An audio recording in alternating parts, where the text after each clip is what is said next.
All right, we're live. Hey, everybody, this is Gene. I've got Joe and Ryan here with me. Yo. Hello. And we're going to look at the North American Ninth Age Masters list. All right.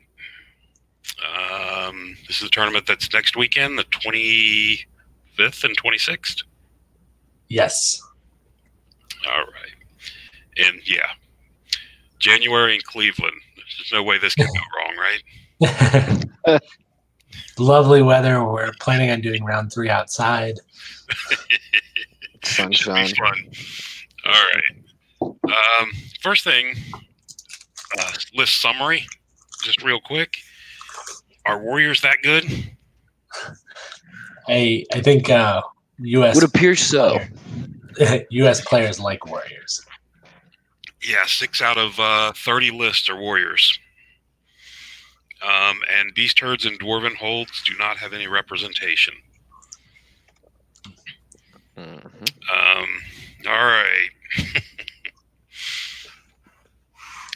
So let's get started. We're going to start with, I think we went alphabetically. I think that's the way I did them. So first we have Dread Elves, Ben Kerr. Which was a little bit of a surprise because I think a lot of people thought he was going to bring Warriors as well. Oh, really? Yeah, I think the last 2 or 3 tournaments he's played Warriors. So I don't know if he just wanted to buck the trend or what. Oh, this list looks like it'd do okay against Warriors. So, and I think a lot of people knew ahead of time, just based on who was attending, that there was likely to be a large number of Warriors in Vermin Swarm. So I'm curious to see how much of that got reflected in the list design, in the builds. mm-hmm. Yeah. The other thing that surprised me is, I think I was talking to you, maybe it was you earlier, Joe, is they released the scenarios before the lists were due. And it didn't. Yeah, and they're not playing flags. Yeah, there are no flags in this, which is odd. Because that's a list, knowing that's not there, that's a list building break. Yeah. Anyway, all right. So Dread Elves, 2 Medusa, 3 Dread Reapers, Dread Knights with the Banner of Blood. A big spear unit with the Rending Banner. Is there? Oh, yeah, there it is. Couple Hydras. Yeah, it's a nice balanced high elf or Dread Elf list.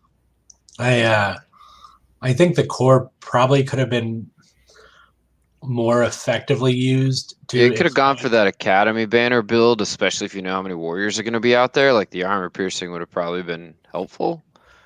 Plus the agility bump it kind of gives you. But I'm also curious where he's putting the altar. That Dread or the Legionary unit is so large that Yeah, I doubt really the altar's going in there. that altar's what, 60 by 100. Oh, so that's 15 more. Yeah, so either is he putting him in the blades or is he planning on running it solo? Yeah, I think it's going to be one of those two. You're right. The other thing is obviously the 2 Medusas being the only chaff. I mean, they give you a couple extra spells, but they're just not quite as fast and flexible. Right. The alchemy is an interesting choice. I wonder if that was affected by the anticipation of a lot of Warriors. Probably. Because it's not nearly as good with against Vermin Swarm, and he didn't seem to really exploit the attribute. I mean, he doesn't have flaming anywhere. Right. I don't think. I mean, alchemy's okay against Vermin Swarm if you're anticipating a lot of dread mills. Like you still have something to cast, right? And it gets rid of a big threat. I mean, you take the plus armor, minus armor. I guess you still wound dread mills on a 4, but I'm not saying it's good. I'm saying it's still like there's stuff you can still do. Something. Yeah, there's just a lot of units that disciples and stuff that it just doesn't do anything for. Yeah, I'm surprised. You're right. He could have used a banner of a flaming banner somewhere. Flaming banner. Yeah. All right. it's been. Neil Hamilton, Dread Elves. I think this is another interesting list. He did not go with the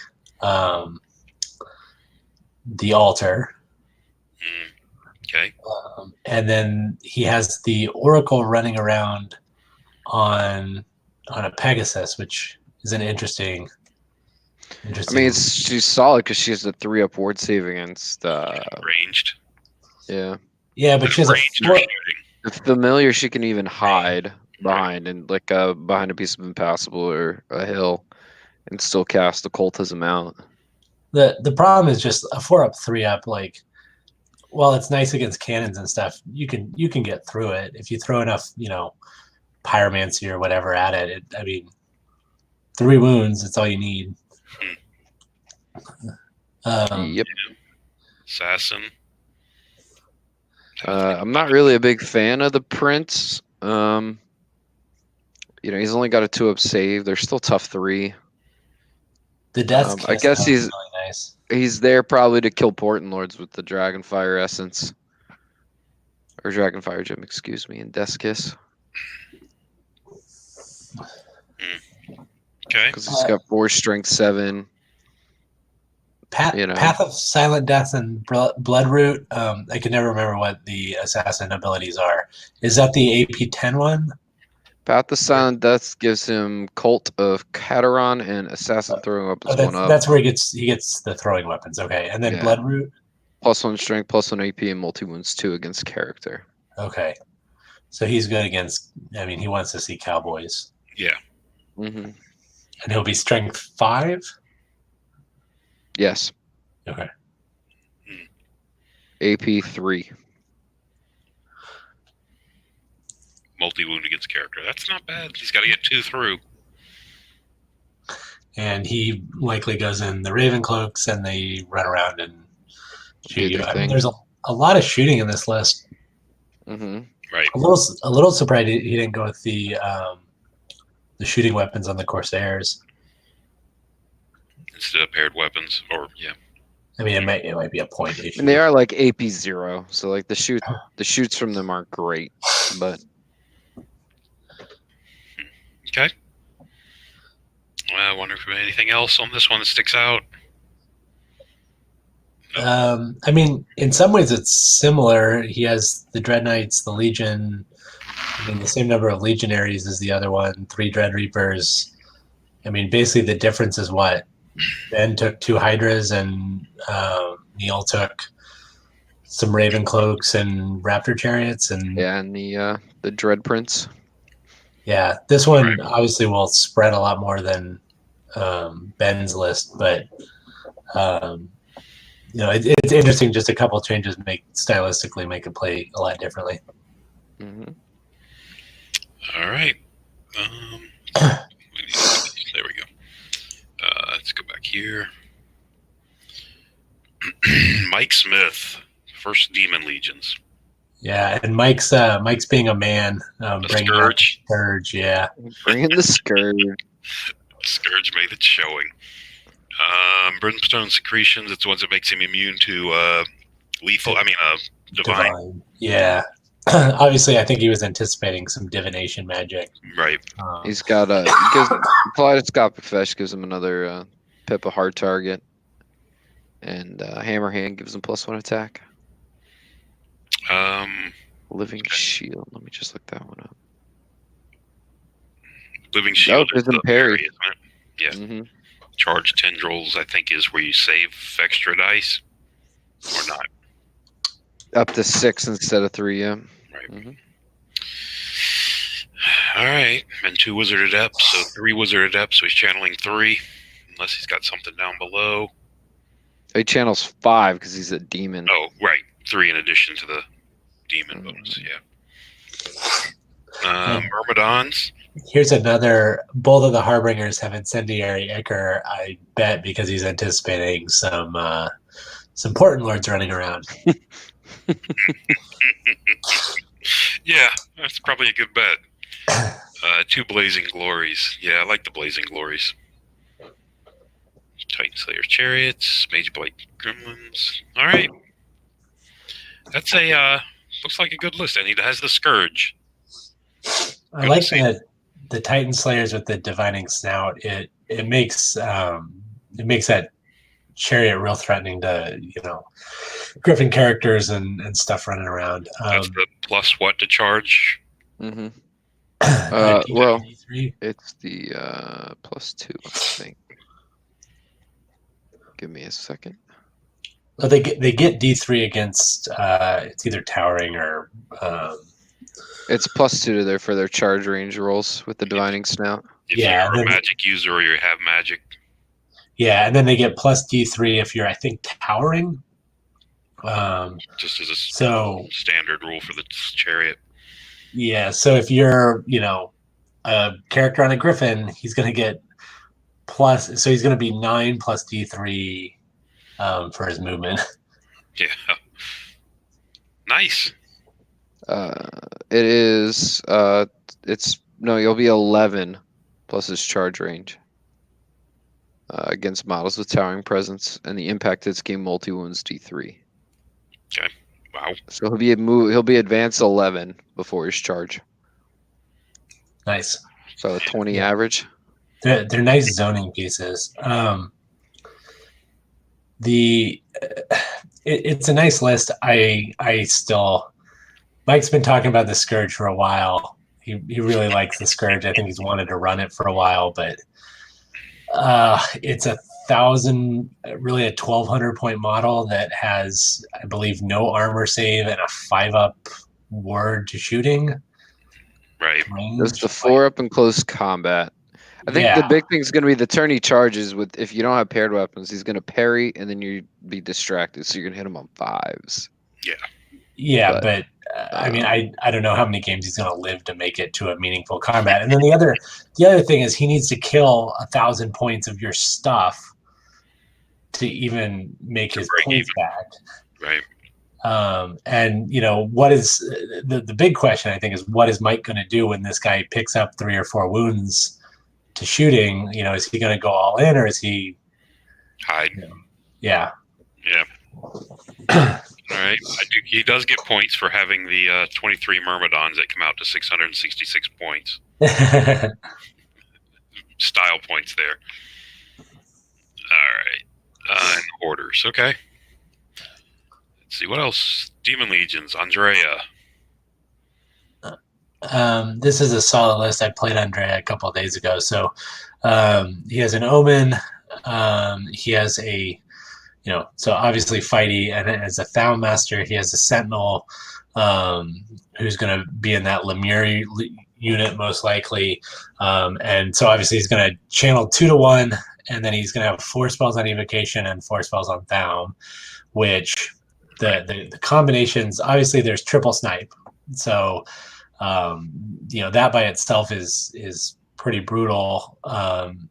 But then also double up the -1 toughness. That's the big one. Is when he gets in combat, he has 2 spells that'll drop your toughness and 1 spell that lets him reroll the wound. So I played him, and I had a Stegodon that was T4 that got smoked pretty quickly. That's pretty funny. And the Hoarders have the mirrored scales to bounce wounds. Those Hoarders are nasty. I mean, they just take so much input to kill them. Right. And if you send I watched somebody send a 1-up rerollable Portent Lord in there, and the Portent Lord I think did more damage to himself than he did to the Hoarders. That's bad. All right, and Chilling Yawn is the +1 to -2 agility. -2 agility. Okay. To your opponent. Yep. All right. Well, I think Andrea could do really well with this list. You just got to get through all turns in his game. That's a good point. Yeah. All right. 2 units of Fury for Chaff. Okay, there's Andrea. Henry Gripe. I don't know Henry, but again, we got another Scourge coming out. And he's got them all. Yeah. Wow. So he arguably went even bigger than Mike. He did. A Scourge Animal. Wow. Chitinous yeah. Scales. Chitinous Scales is only a 5-up armor. Yeah. So he's trying to just get a little bit of help from fireballs and bow Combination. shots and div. It's again it's a 1,000-point model running around with a 5-up word save. Right. Let me go. I'm going to go back for just 1 second. Did the Scourge put on? Where was the Scourge? One more list. Did he put on? He didn't put the +1 agility on the Scourge to get him off 0. No. Okay. All right. Just curious. All right. Back to the Scourge. Because it looks like he didn't do it either. Okay. He even has red haze, I guess, to make him strength 8, but then you're going to be beating yourself. So the other odd one is the Incendiary Ichor gives him flaming and a flame word, but that means that 2-up word save characters are just going to bounce him. And there are a lot of flame words in this. Right, because of all the warriors. Which is Alex Schmidt's fault. Blaming him. It was all in on Succubi. Yeah. So here's the other thing with this list is he has Darkhide on all but 4 models. Yes. Right. So he's going to put down the chariots and the blazing glories, and then the whole rest of the army's going to scout. I like that on the Scourge and the Maw. I don't know if it's worth it on the Succubi, partly because of you're losing out a lot of killing power there. Well, it's not only the points, but it's the opportunity cost to take something else. Right. Mm-hmm. So yeah, the Succubi are less scary. Like the Fiends, like Andrea's Fiends are AP3. These guys are, what, AP, I think 2? 1 or 2, yeah. I think they're 1 base, aren't they? The Succubi or the Fleeing Fiends? The Fiends are 1, or the Succubi are 1 base. I think the Fiends are 2 base. Okay. But it's just, you just lose a little bit that makes them scary. Yeah, Fiends are 2, AP2 base. I do like the Blazing Glories with the Cloven Hooves. I think that's a cool build. Yep. And then the Threshing Chariots obviously have the Spears too. So, he's got 4 spells. I do like the Witchcraft on the Maw. I'm a fan of that. He's got 6 spells. I didn't see the Scourge doesn't add up too. Yeah. Yeah, so he has the 2 missiles, and then but that's the other thing is he doesn't have a lot that you're really going to care about until he gets into combat. I guess on Witchcraft he could take the Twisted Effigy. Mm-hmm. Yeah. Make you nervous. I imagine he takes probably Twisted Raven's Wing, and then he has the 2 missiles. So I guess it's fine. And those Threshing Chariots aren't real durable either. No. Okay. All right, but they big AP on them, right? 4 or 3? It's a high AP. Yeah. I don't remember Only exactly. strength 4, I think, but high AP. All right. Oof, that's a Scourge and a Maul. That's pretty impressive, though. It's AP3. The chassis is AP3. Okay. All right. So. All right, Joel repping the Empire. So this is an interesting list, and I think he'll do very well in some games and maybe not so well in a couple others. But for anyone who hasn't played Joel's list, it is 2 Griffin characters, a BSB, a Div Master, and then just everything else shoots. He has 4 Electoral Cap for scoring.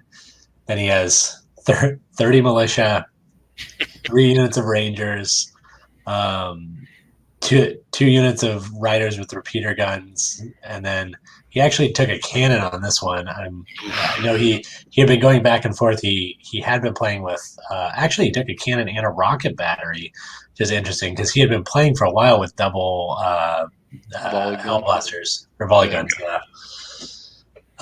Wrong game. So he has what 20, 50, 80, and then another. So the militia are 60 if they're using their pistols, right? No, they're only 30. No, they're one shot each. But the Rangers are what? Two shots each. Riders are 3 shots each, right? So that's 27 per unit. And then the Rangers, are they 2 shots each now? Yep.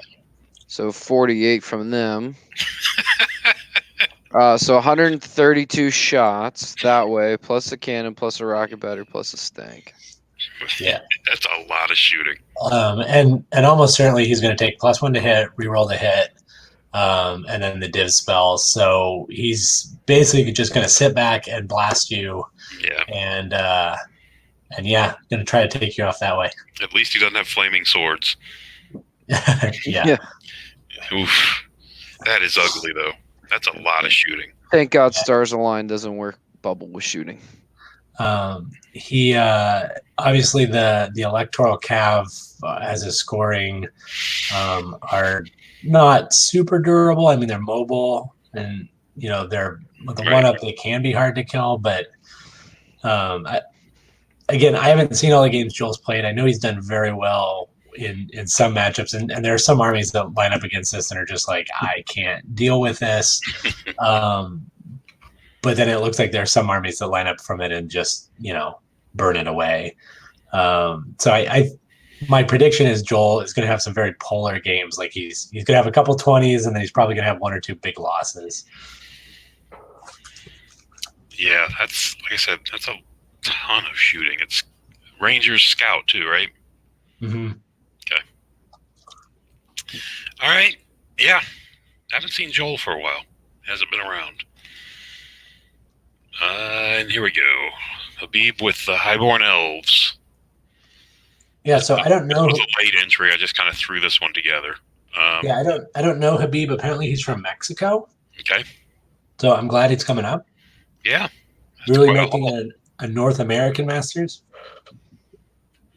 So obviously, this list is a little bit interesting because he has the High Prince with the Master of the Canning Tower. And then Protection of Dork, it's going to make him a 4-up ward, right? Yes, +2 to his ward save. And then Bless Inscription. So that guy is real expensive for somebody who is a, what, 4-up? Yep. Yeah, Dragon Forged Armor is, 6-up, so it goes to 4-up, yeah. He does have the book. Yeah. And then he's got Blessed Inscriptions for some reason. With a I great want him to be a 4-up in combat because he has to drop the shield to give him the great That's weapon. a good point. So he's a 5-up, 4-up in combat? Yeah, it's not great. Yeah. It's a lot of points, and obviously he's doing several jobs there, but yeah, he's expensive. Right. And then he has 2 Griffin commanders. Right. There's one got blended into the middle of that string. And notably no BSB. Yeah. Or divination. Yeah. Or divination to make up for it. Yeah, so he is Habib is going balls out on planning on passing those leadership checks. Yeah. He's got the calming banner, which I think is a nice piece in the High Elf book, but on Swordmasters is a little dodgy. He does still have quite a bit of shooting with the Sea Guard, the Queen's Guard, and triple bolt thrower. Why is it dodgy on Swordmasters? Just because they're a lot easier to kill instead of you usually see it on Flame Wardens. You're just saying it's easier to wipe the unit and get the banner off. Yes. Okay. Yeah, the spears with rending banner, I mean, that's some good AP. Again, will probably do well versus all the warriors. He's got decent shooting. He really is a list that, like we've been seeing several alchemy casters. They don't really want to. I mean, all the characters have fire wards. The Phoenix has a fire ward, and a lot of the other stuff doesn't have great armor. Yeah, I don't actually like the Fire Phoenix too much. Like, I think it's a nice flying piece, but I like it. yeah, it's okay. Yeah. I mean, the fact that it does the grinds is very nice, and obviously it can sweep attack units. I think it's fine. I don't have any issues with the Fire Phoenix. Right. And it fits in. I mean, he got 3 flying monsters that he can regen wounds back. So it's an interesting. He's obviously got a solid center that shoots, and then 3 pieces that are going to come at you, or at least keep you off. But at the end of the day, it's 80 elves with very little armor. 90 elves. Joel took that off the board. Yeah, I don't like. I mean, I get I get what he's trying to do. It looks really fragile, and honestly, griffins aren't terrifying, right? Like, and they put out a decent amount. They're okay, but it's not enough to do the debate on do I push, do I not push, and just sit here and take my shots. Like, they put out 6 strength 6 attacks on the charge. Like, they're solid on the charge. I've definitely seen people spamming the griffins, but right. I think again this is a list that I think is going to have some very polar matchups. Like, Habib will probably love to see those 2 scourges line up across from him, especially the one that has flaming attacks and all of his characters have flame wards. Right. But he probably does not want to see Joel across the table from him. Definitely not. Yeah, that's deadly. All right. It's Habib. Griffins do 6 strength 6 on the charge? Yeah, 3 from the Griffin and 3 from the Rider, I think. Oh, okay. You're saying the model does the... Yeah. Okay. Yeah, but you can also get 6 strength 6 on the charge from a goblin on a Nasher. For a third of the cost. A goblin hero on a Nasher at that. Anyway. Like 150 points. Justin Bergey's Infernal Dwarves might have more attacks. Hold on, let me just double check that. I thought they had at least 4. They do have 4, so it's 7. Oh no, with devastating charge plus 1 attack plus 1 strength. So he has 5, so 3 from the character. So he's 8 strength 6 attacks. Yeah, Okay. That's better. That's much better. Yeah, than the 6. I was like, the goblins get 6. Plus an impact and a stomp. For that goblin. It's I'm aware, points, though, Joe. Come on. Uh-huh. And hard target. Yeah, that's a good point. All right. All right. So Justin's Infernal Dwarves. Master of Alchemy and Adept of Pyro. The tablet. Yeah. That's the steel. Icon of the Inferno. Yeah, I mean, this is pretty similar to what Justin has took to Masters. I mean, he basically just updated it with the new points. It's a very good magic phase because he's going to be stealing stuff from you. He's going to be doing extra blazes. He's going to, especially with the hereditary spell, he's going to be, making you flammable.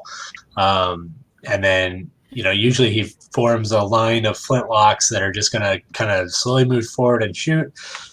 And the Kadims are going to sit behind it and pop over you, pop over to countercharge anything getting too close. He made a couple changes. The volley gun is new. Yeah, he dropped the bolt throwers. Yeah, he had to, I think that was point shifting. He had to drop 2 bolt throwers for a volley gun. I think that, I don't know. It makes it a little less scary to me. But it's obviously it's still a good list. I think his biggest issue is going to be that his list is slow and getting objectives. I think he was probably one of the most sad people to see flags go. As the one scenario. Flags is his jam. Yeah. One secondary.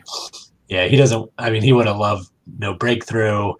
I think hold, depending on who he's playing, is hard for him. somebody pushes a big hoarder block up in the middle or something, that's going to be hard for him to get off. Yeah, I've played him on that, like on some of those scenarios with this list, and you'd be surprised at how tough those Citadel Guard are, especially backed up by the Incarnates, where he'll just kind of do the same thing, right? Like move up, zone you off with the Incarnates, and he's got those Toroks there that score too. Yeah, I think if Bergie has an issue, it's going to be scoring. Also, he probably doesn't love the fact that everybody was getting ready for Portents, and there are a lot of fireboards bouncing around. But it's a solid list. He did well at ETC with it. He's done well at several tournaments with it. I would be surprised if Bergie is not in the top 4 or 5. All right. Infernal Dwarves. And Cactus.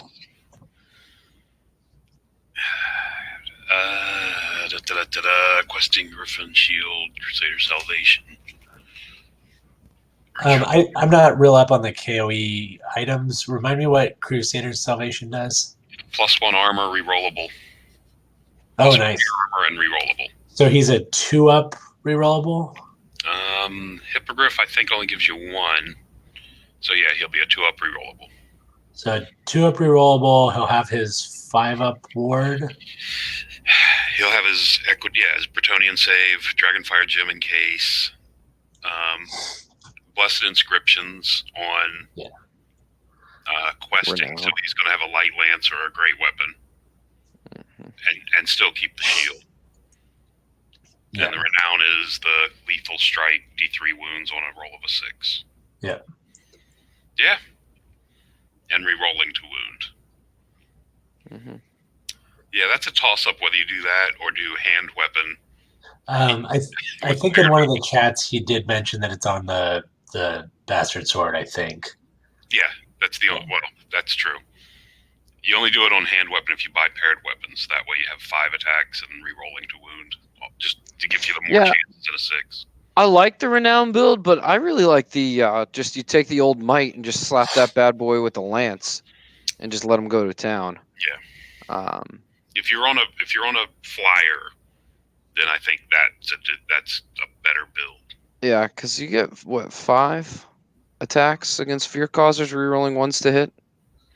Correct. Oh, you also have to give him the fortress, but if you give him the fortress, then rerolling 1s with the fortress. Yeah, so you could do potentially, 10 wounds still. It's it's not as good, obviously, with Divine Judgment, but I still think it's really solid. Yeah, and the other guy's going to have 4 attacks at strength 5 from the Tristan's Resolve. I'm sorry, 5 attacks at strength 5. Yeah. And the Virtue of Valor is which one? Reroll to hit against large, and reroll to or bigger, and reroll to wound against towering. Okay. No. Valor is oh no, I'm sorry. Valor is you automatically issue a duel whenever possible. Oh, that's and the duel must be accepted. Right. When fighting a duel, the bearer must reroll failed to hit into wound rolls. I was thinking of Audacity. Hey, person who works for the 9th Age, what happens with that in Skaven? I would have to read the exact. I'm pretty sure the Skaven can still ignore it. I'd have to read the specific rules, but if I remember, I believe. Yeah, I think the Skaven can still ignore it. Because I think the Skaven rule is worded in such a way that they just don't take a penalty if they refuse a challenge. A character with honorless cannot be chosen by the enemy as the model that suffers the penalties for refusing a duel. But this says in the Bretonnian book that when in this duel must, it's bolded, be accepted whenever possible. So then they would have to accept it, I believe. Yeah, sounds like it. Yeah, there's one of the other ones where they can basically refuse with no penalty. But yeah, I guess based on that wording, he would have to accept it. Yeah, apparently, according to Green Dragons, Vermin Swarm must accept. Yeah. I don't know if I absolutely love the second dude build. Nah. Like the Crusader Salvation is good because you can reroll and still take your ward save. Like the Dusk Lords. Isn't. Duskforge stops you from doing that. Seems like a waste. I mean, No, depends no, what you're fighting. It's the low shooting attacks that you get more than your 6-up ward save, Yeah, but you could squeeze the fortress in there on that build. which does what for you? Reroll ones. Reroll ones to hit, to wound, and close combat. I mean, he can also opt And armor not to saves. take the reroll and just take his ward save if that's better. Correct. Yeah, but again, like if you think about it, if it's only 5 points more to reroll ones on your armor save, ones to hit, and ones to wound, I'd just rather take the reroll ones on my armor save and still get to take my ward save. I mean, but he doesn't need the reroll hits and wounds because he has the Valor. He's hoping to be in a champion. Valor doesn't help you with all that. Like monsters. no, Valor's the one that does you have to issue duels. Like it doesn't help hitting at all. No, Oh, I you thought can you said reroll hits and wounds in a duel. Yeah. You reroll both in a duel already. Ah, okay. Yeah. That's So why it's pretty good. And he breaks your weapon. So basically, saving 5 points and being able to reroll everything. Correct. It's fine. I mean, again, there are some things that it will do fantastic against. Mm-hmm. It just doesn't blow me out of the water. All right. Aspirants with the banner of the last charge. Big unit of Grails. Green Knight. Yeoman and 2 Scorpions. All right. Wait a second. Uh-oh.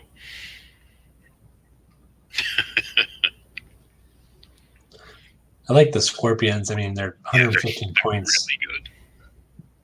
I finally came around on those. Wasn't there something like if you took Grail? Yeah. What? Oh no, I'm good. Yeah, it limits the trebuchets, and if you take War Machines, No, you it's only have one unit of Grail Knights are 0-1 if you take the War Machines. Yeah, and I hate that because I was running 2 units of 3 Grails, and it's like, really, you're limiting to 3 Grail Knights anyway. Yeah. I mean, it's a good list. I think he's done well. I again, my big issue with KOE is just if you hit something and you don't break it, or you fail a charge, then it could go real bad real fast. It's a low model count, and it's probably not. I mean, his characters don't care, but it's not amazing for him all the alchemy that's floating around. right? Yeah, it's also also there's going to be a lot of How many Vermin Swarm were there? Like 5? 4, I think. Yeah. Yeah, like it's like KOE just don't like Vermin Swarm. No, it's bad. All right. Well, good luck. I'd like to see him do well with this one.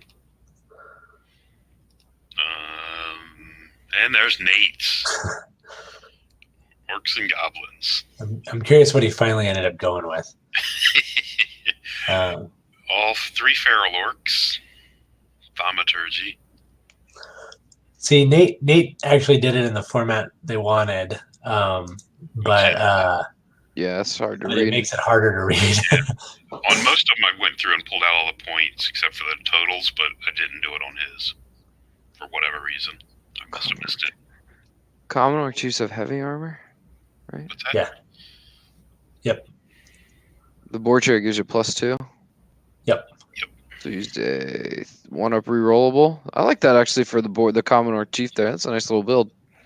Yeah, what's he end up? 310? Yep. Potion of Strength in case he hits something big. I mean, that's the 10 points you have left over, and you're like, yeah. Yeah. Oh, it's either that or well, not on him, I guess, but throw the whatever on somebody else, the Lucky Charm. I do like, so he took the Thaum Master and he put the Scepter of Power on it. I do like that on Thaumaturgy mages, just because you can throw less dice at a spell without risking the bigger miscasts, at least to a point. I don't like the Rod of Battle, just because I think Thaum is kind of dice hungry, and so is Shamanism. But I don't have a problem with it. I mean, I don't think that Thaum has to be dice hungry. Comet sucks up all the dice, but like the other ones, you can 2 and 3 dice most of the other spells. Yeah, I guess my better point would be that it's not like dice hungry in that way, but those spells are just so good on Thaumaturgy. I'd rather cast that almost every time over Rod. I don't know. I have a love-hate relationship with Thou because there's so many times that it's so random. You throw 3 dice, 4 dice to get a big hand of heaven off, and you do 2 strength, 2 hits or something. Yeah, you're right. Maybe I'm jaded playing Second Awakening all the time. Yeah, you know what I mean. That helps it a lot. I'm colored that way. Or you put the comet down, and it takes 6 turns to come down, and then hits all your stuff. I think this is the fewest Nashers I've ever seen Nate play with. Yeah. It's only 70. It's only 70. It's only 7. It's only 70. All right. He doesn't have a lot, yeah. He has a lot of ways to affect his hitting because he has the hereditary. Well, I assume he's going to take the hereditary, the Rod of Battle. He'll get reroll ones. The idol is reroll ones to hit or to wound. No, I think. Is it wound? Wound. I believe so. I like the double splatter. For 165, they're such a flexible war machine. It's reroll once to wound. Yeah, I kind of wish he had taken the bullies on the splatter. Yeah, just to make them tall so they can see over stuff. Right. Yeah, especially with these 3 relatively large units, because I think he likes to run things in horde too. So you have these 3 huge units pushing down the table. Mm-hmm. Yep. It also gains +1 discipline and +1 health point for the Overseer. Yeah. So far, though, I think this may be kind of rough for Nate because how many of the lists that we've gone through have already had a 1-up rerollable character? Right. And those Nashers, that is absolutely what they don't want to see a 1-up, 2-up rerollable. Right. Yeah. It's also not great against warriors if they run the spike shield builds, just because they just impale themselves. Yeah. I do like his little goblin witch doctor chaffs. I think that's kind of cool. Yeah. 140 points. Yeah. It's not terrible. No. It's about the price. It's a little slightly more expensive than a unit of Wolf Riders themselves. I just I hope on turn 1 he marches a Nasher herd all the way forward, then throws 5 dice at Raven's Wing and gets it off. Just to shove it really forward. Yeah. Oh, wow. There's something glorious about that time you and I played, and I had a giant in your deployment zone on turn 1. It was pretty awesome. That was awesome. I enjoyed it. Thanks. Mm-hmm. All right. And another Orc and Goblin list. James Silva. Okay, another Boar Chariot. So he has a 4/3/2. I think he has a 1-up. 1-up, 5-up. Mm-hmm. It brings up a great point here about Nate's list. The battle focus turns out really nasty with those. Well, that is true. Mm-hmm. The Nashers. Anyway, all right. Chariot. Yeah, he's a 1-up, and he's what, strength 7 on the charge with touch? He's 4, 5, 6, 7. Yeah. No. No. What weapons he have? Paired weapons. But Orc War Bosses start at strength 5, charge 6, touch of greatness 7. Yeah. Yeah. Iron Orc, is 5. Yeah. Yeah. Strength 7 with paired weapons. Interesting. The only problem, I mean, and it's the same problem that like when you put hunters on Orcs, it's the chariot charges in and the champion takes it, and you lose all the impacts, and now you're just you're doing 4 wounds. You're just hanging. Yeah. It always feels sad. But I mean, it's a good model. He's going to kind of slowly walk up behind the army, give him the bubble, and then countercharge something. He loves his Pyromaster, which with the demons and the Vermin Swarm, that's fantastic. with again some of the other, the KOE, the Highborn Elf. Well, the Highborn Elf is probably okay, but some of the other ones, Pyromancy is not going to do great. All the warriors, all the Feldrax we're about to see. You having a feeling that we're going to see a lot of Feldrax. I have a strong suspicion. I do like the Mazazappa bow. It's a nice little item if you have the extra points. The Forest Goblin King on the Gargantula is just awesome. I've used him before because the Gargantula's biggest weakness is the AP, and Poison plus Shield Breaker fixes that problem. Paired weapons, Shield Breaker, yep. But so, I mean, plus it makes you stubborn 8. You think the Chariot charging in and getting challenged off by a champion makes you sad? What happens when this thing goes? Yeah. But the stubborn 8 makes it so much better for me, and I think it got cut off. But I think the last line of things is another Gargantula. Oh, yeah, I think it did. All so right. I think he typically shoots the Gargantulas down the flanks, and then the center is the Ed Bashers, the trolls, and the went away. What happened? Did it go away? Trolls and the chariots. It's back now. Okay. The cave trolls, I mean, they're a solid for 438 points. I mean, you're getting a lot for your buck. They're going to be kind of leashed to that general, and I think the problem he's had before, if you watch a couple of his reports, is sometimes he if those trolls charge and the bubble can't keep up, they can get stranded. The worst part about I had when I played trolls was they charge, you break something, you can't pursue because it'll pull you out of the bubble. Yeah.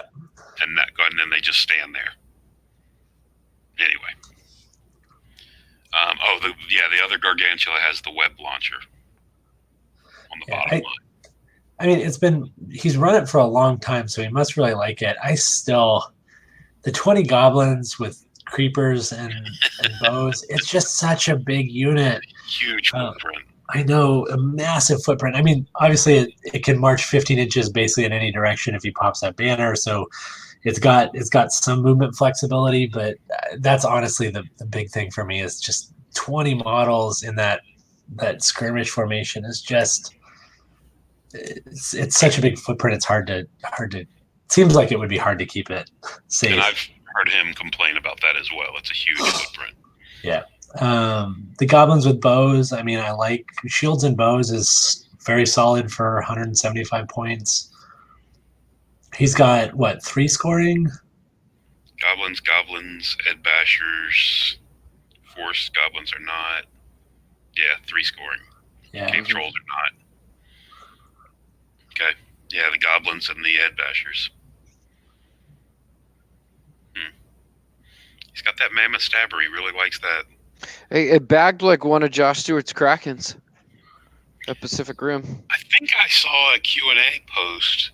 Somebody asked if the champion in a challenge can use the stabber. And I think the answer was yes. I'll have to look that up. Because that's actually interesting. Anyway. All right. And then the 3 wolf chariots, which he loves to slam somebody with, because that's 3d6 plus 3 impact is scary. Yeah, everybody for Masters, do not let James charge you with it. Just shoot the chariots. So many of these games he wins by slamming chariots into something. Just shoot the chariots. Everybody will be happy. Everyone will be happy. Don't give him an 11 or 12. He will take it. James seems to have a knack for making it. Yeah. All right. That's the other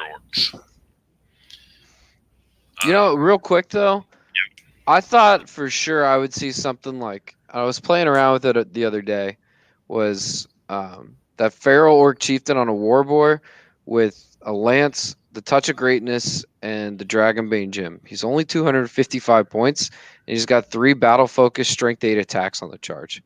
The problem is it's just 3 attacks. Like there's so many things that I think he's only strength 7. Touch of Greatness doesn't stack with lands. Max is +2, isn't it?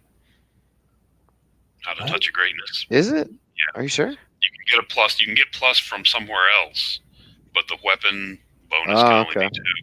be 2. Weapon and strength. But the problem is just 3 attacks. I mean, even with like ogres, when I'm playing the mammoth hunters and you get 5 attacks, a lot of times that doesn't feel like enough because you rolled 2 2s and you're screwed. Give him paired weapons and Titanic Might then. That's better. Let him go to town. It helps a little bit, but yeah. I do. I was it's like a nice little counter cowboy. I don't know. I thought it was a nice little piece. Yep. All right. Brandon's Ogre Kingdoms. It's the 3 mammoth hunter list. It's just so annoying. Yeah. Who started doing this that we have to put up with it? Who did this? Which asshole was that? I have no idea who started playing Wild Heart stuff. Okay. I mean, obviously this list is, I think, how Brandon likes to play. It's full, like, balls out. Bush army. Why is there 2 asterisks by the ×3? I don't know. I should have duplicated that into 3 lines, but it's 3 of them. It's 3 single tigers. Yeah. All right. Solid shaman build. I assume he probably goes in. He goes with the tribesman, the big tribesman. The big one. That's a little interesting because he's T5, but he's a little fragile. Doesn't have shamanism anymore. Yeah. Mm-hmm. Yeah, he doesn't have Liger's Tongue either. So let's see. He has a 3-up, 5-up. He has a 3-up. The first one is a 3-up, 5-up. Oh, the first guy, yes, correct. Yeah. The second one is a 3-up, 4-up. The next one is a 2-up, 4-up. Right. It's funny how his general is the least protected of all of them. Yeah. And I think because he's the only one you can. Oh no, it's not. Because you could have put the death cheater on him. I actually usually ran the general less protected just so I was less prone to just shit slam him into things. Or just vanguard him and move him 14 inches away from your army. Yeah, so he's going to vanguard 3 of these guys. Obviously, 3 hunting spears.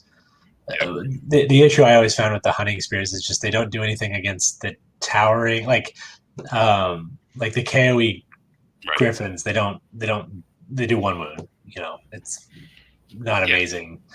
So you need the monsters. And then the Tuskers are expensive. They're fine. I've been somewhat less than impressed, but they came down in points a little bit. And then obviously 2 Rocks is nice. Although he is running an army with leadership 8. No, the general will be 9. So it'll be 9. Yeah. And the PSP's an 18-inch bubble. Yeah, so that's fine. It's about as good as he can get. So yeah, very aggressive. He's gonna have 3 vanguards. He has 3 very hard hitting units. It's solid. It's gonna play how Brandon likes to play. I think he is going to be somewhat sad. Part of the reason that I am not on the ogre list right now is I knew that multiple warrior players were coming, and several of them have portents. I also knew that several of the Vermin Swarm players were considering Doomblades. And I knew that there were several top players who were taking Alchemy, and all of those are just absolutely horrendous for this sort of list. Because those hunters melt to Alchemy because they have regen saves and they have good armor. So yeah, Alchemy is the perfect counter to the bottom 2 of the hunters. Because you wound them on 2s or 3s and they get no save and they have 4 wounds. Okay. So yeah, it's for me. I felt like the meta was really bad for this type of list, but it's a solid list. All right. All right. Let's go.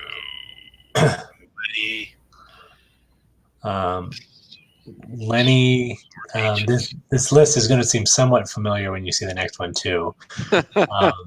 But he has a Quaddle who has +2 to cast, and channels 2, and can pick between alchemy and pyromancy. So the Saurians have the workaround for the essence change, where if they take the Sun Tablet, basically you're giving up your item spots and you're paying, 30 more points than it was before, but you still get the old essence. So this guy's a real good caster. He's going to get 5 spells with Train from Birth, and he's just basically going to pew pew. He has 2 characters. One's a 1-up, 3-up, and or 1-up, 3-up Fire Ward, and the other is a 1-up rerollable with a Fire Ward. They're solid little cowboys. He has, I think, if you count it out, I think it's something like 100 poison shots. Because that's 45, 50, 60, 70, 80. No, only 80. Well, and then the Taurosaur, 80, and another 5. So yeah, I think he only has 90. So Lenny failed here. He let you down. Only 9. Come on, Lenny. Thought we could get to 100 here. But yeah, obviously he's gonna that Slan's gonna blast away. Everything's gonna get a 5-up ward versus shooting. He has a lot. All those kings can be chaff, but they also can pump out a surprising amount of damage. It's a good list. Okay. 4 scoring. I think sometimes it suffers a little bit on the scoring just because things like hold, it has a little bit more of an issue. And then the veterans, obviously they have 4 attacks, and they have, a tendency sometimes to kind of rubber lance, although rerolling the ones helps. But yeah, it's I think there's a Polish team tournament going on right now, and I think a triple Taurosaur list is on 59 out of 60 points this weekend. Really? Yeah. So not quite the same list, but the triple Taurosaur has done well. What were you talking about? Has 4 attacks? The Saurian veterans. The Cowboys. Oh, got it. Yeah. Actually, the Taurosaurs as well when they don't charge. I mean, I guess non-skink attacks, but okay. Yeah, it's a list that can shoot well and has a really strong counterpunch. And hey, look, Ryan's list. Yeah. So you didn't get to 100. You're nowhere near. Oh no, I'm nowhere near 100. I only have 45. Yeah. So I have somewhat similar list. The differences is I did not take the +2 to cast, but I did take Symbiosis, which means that I can cast with full effect through the Taurosaur, the Engine and the Stygiosaur. Which is great. Having played you twice with that now, I think that's an excellent build. It's really nice because it means the Slan can stay out of harm's way. Yeah. Uh-huh. And the big thing, part of the reason is I took the Ramphidons, which are nice. They can be chaff if I need them, but they also, they can kill some stuff. And the really nice thing is just that the buffs coming out of the Taurosaur and Stygiosaur, normally the Slan can't cast buffs out of them. So with Symbiosis you can, and that means I can get my buffs to the Ramphidons, which make them extra killy. Mm-hmm. I also have 4 scoring. Basically, I took Ramphidons and a Stygiosaur instead of a bunch more poison and a third Taurosaur. Mm-hmm. And then I have a Warlord rather than a veteran level. Okay. Nice. Yeah. All right. Hey, it's a Phil Carl list. Next. Sorry. This is his list. Avatar of Nature. Yeah. It's Phil's list. It's a tree list, yeah. It's a tree list. Been great with it. It still is an elf list. He has 6 elves in here. He does have 6 elves in his So it list. is a Sylvan elf list. I want to emphasize the elf. Didn't he say he would never ever play elves, only trees? From his Book of Grudges, and looks like the dwarves are disappointed. But yeah, I don't know if it changed all that much from what he's been running. It seems This is pretty much what he's been running. The Yeah. only thing that happened is Druidism. 2 spells went up. The Stone Skin went up, and I think that's it.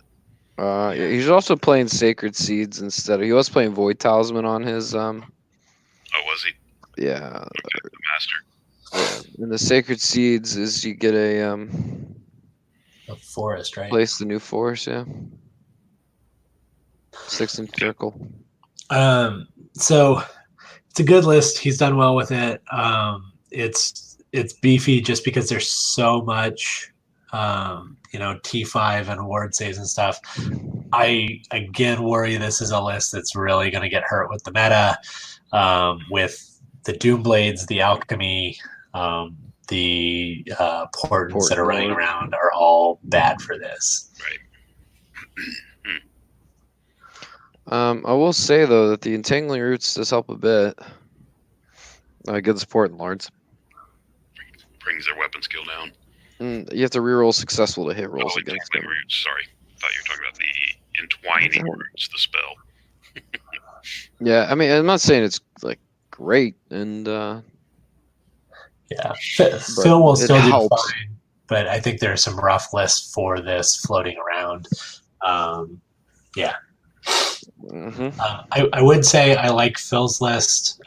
There's another tree list coming up, I think. Yep. And I feel like Phil fit in a lot more than this one did. He's actually got elves. He's got double the number of elves Phil does. Oh, way more than double. He almost has triple. Slightly more than double. It's got 15 elves. 15 elves instead of 6 elves. Okay. Oh, the Kestrels. Yep. Yeah, so he has a binding scroll instead of the forest. Seeds, yeah. I kind of actually like the binding scroll. I think that's a nice pickup. He has the Oaken Crown, which actually I don't mind because it gives him a reform. But basically, he's taken 3 Kestrels and smaller Dryad units, and he's given up 5 Thicket Beasts. That's not bad. It's not a bad trade. I would You like it? I like the 5 Thickets a lot more than 3. I mean, it's only 6 wounds of 3-up armor. Right. Wait, are they 3-up or are they 4-up? He's got a bunch of Dryads, too. They're 4-up, yeah. And they're only, yeah.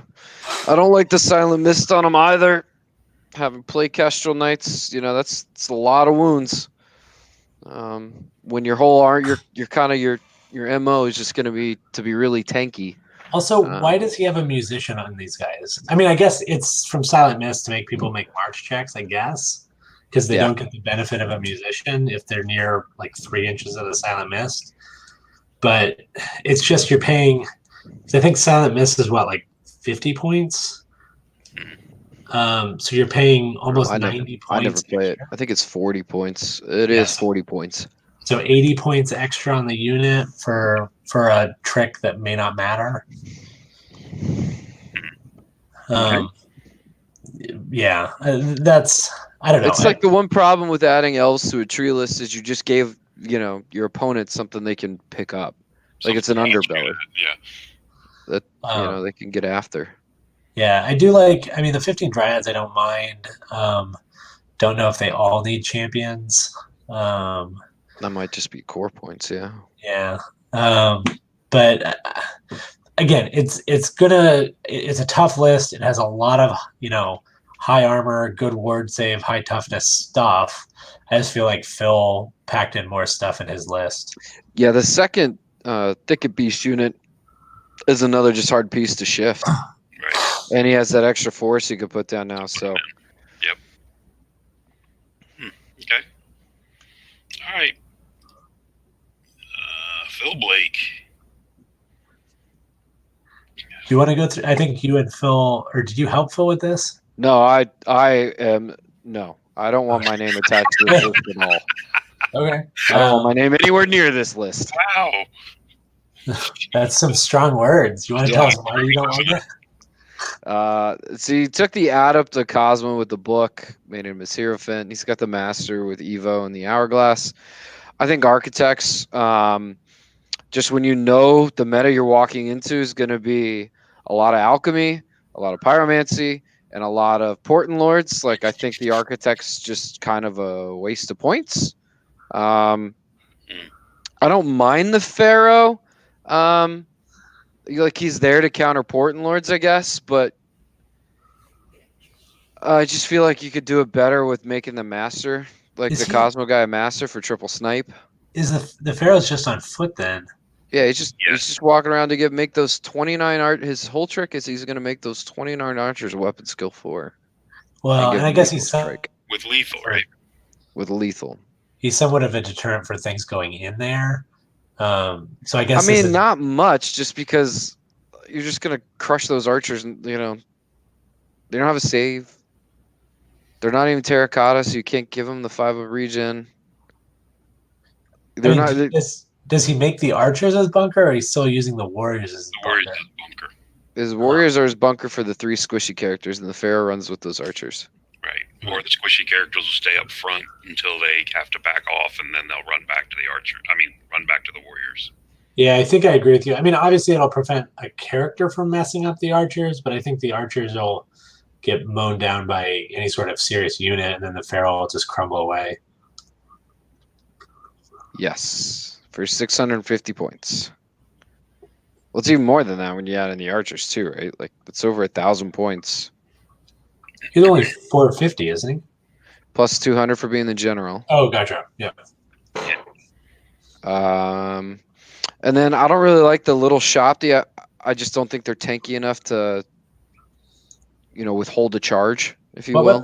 What weapons do they come with? Are they paired weapons base? No. Do they have no weapons? They Yeah, have 3 attacks hand each. weapons.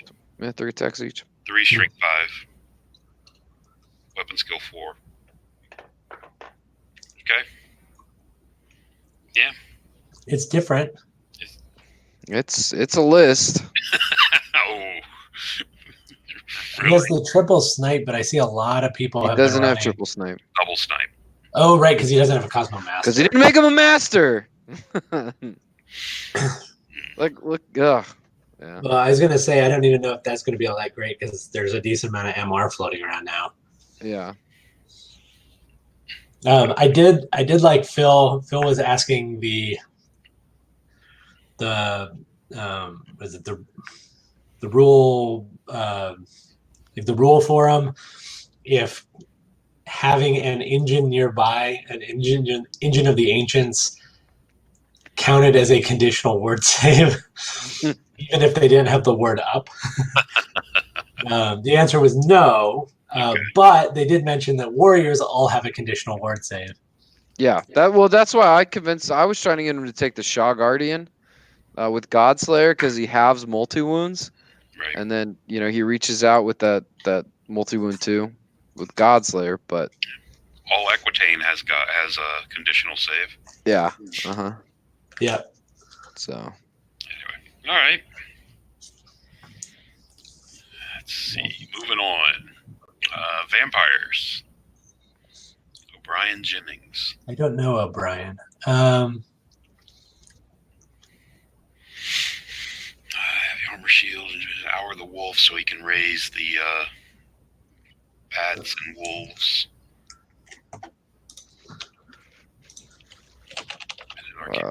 Legend of the Black King.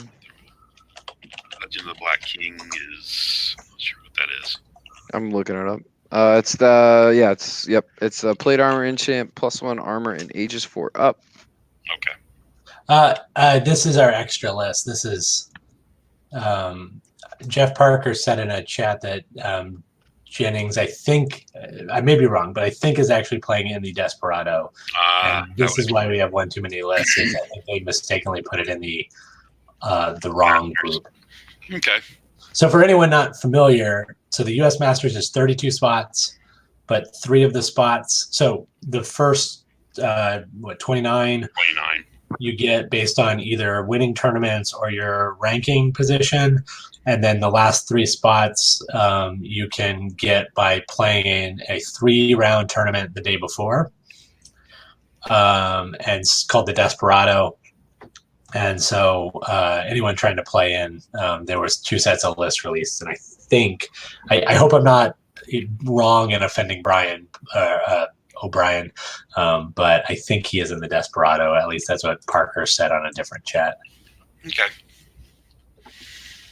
All right. So you want to do the list or move on? I mean, maybe we should just do it to be nice to Mr. Jennings. All right. So he has Hour of the Wolf, which is he can raise wolves, and the unit he's in gets Swift Stride. Yep, and raise bats as well. And True Thirst is nice because he can raise models after the combat. So Master on Evo, and then he's got the Master Cult with the Arcane Knowledge, which is a great build. Yeah. So that first vampire is great because he goes in the Barrow Guard. And one of the tricks is with True Thirst, every time he does a wound, you can bring the champ, like at the end of each round, he gets to raise models back, and following the models for raises, he can always bring the champion back if he gets to raise models back. So you can have that ever-living champion that you never actually get through. Right. Vampire Knights, Varkalak, Big Coach. This is somewhat similar to what Chris took to ETC. He didn't have the Varkalak or the Coach. He had a big unit of, I think, the Vampire Spawn, but otherwise it's pretty similar, and it's a good list. It can snipe you, it can blast you, it's got good countercharge. That Barrow Guard unit is nasty, and is honestly a pretty good counter to a lot of the warriors because they have the lethal strike and they multi-wound too a lot of stuff. Right, +1 to hit.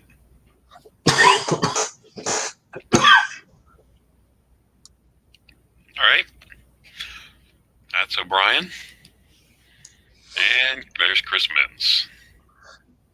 So Chris took a very different list. I think he got from Akhtar, who's one of the players in Australia. Okay. Either is or was the Australian captain for ETC. But apparently he brought this list for a little while, and you kind of look at it at first and you're kind of like, I think a lot of people's initial reaction was kind of meh. But I've seen him play the list twice now, and he's gotten 2 20s off it. Okay. So basically, he has 2 vampires that are super beefy. They're Brotherhood of the Dragon, so they're gonna reroll all 1s. Both of them will take a raise, and then one of them will probably take Pentagram, and one of them will probably take the Breath Weapon spell from Occultism. So he basically has 5 spells with General Raise.